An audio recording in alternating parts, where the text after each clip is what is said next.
رحب بكم أصدقائي من جديد. نتابع حساب مبلغ الدين الباقي في كشف الزبون. Welcome, my friends, again. We are following up with some of the calculation of the amount of the remaining debt in the customer statement.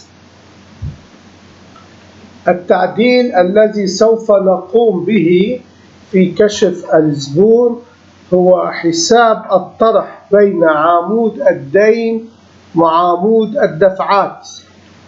The modification that we will make in the customer statement is to calculate the subtraction between the debit column and the payments column.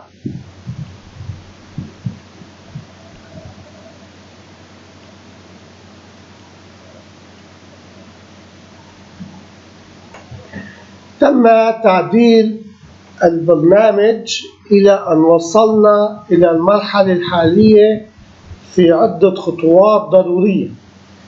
كان ممكن أن أقوم بإجراء كل التعديلات في مرحلة واحدة، لكن الهدف هو أن نتعلم كيف نستطيع أن نعدل على برنامجنا بعد فترة زمنية، وذلك على حسب طلب الشخص الذي يصمم له البرنامج.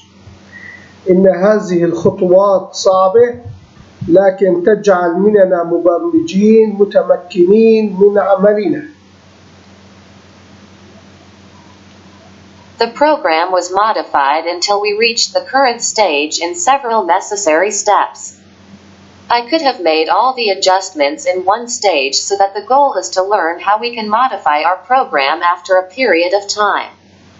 According to the request of the person who designs the program for him, that these steps are difficult, but it makes us programmers capable of our work.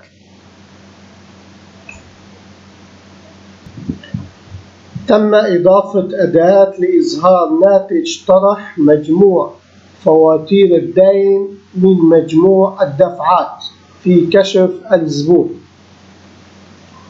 A tool has been added to show the result of subtracting the total debt bills from the total payments in the customer statement.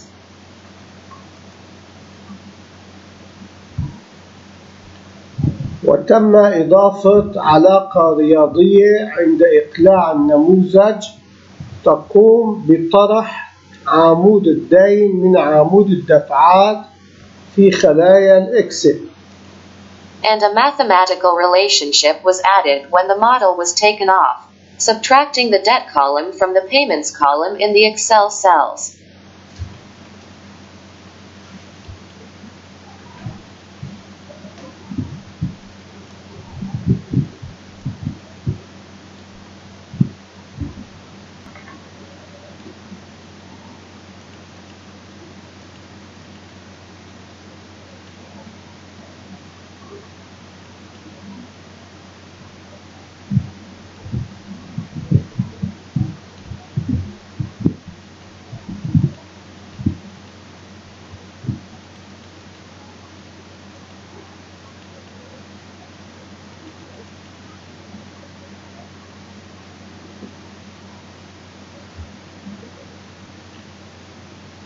أشكر متابعتكم أصدقائي. نلتقي غدا في مرحلة جديدة من تطوير برنامجنا.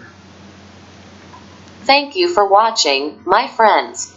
We will meet tomorrow in a new phase of the development of the program.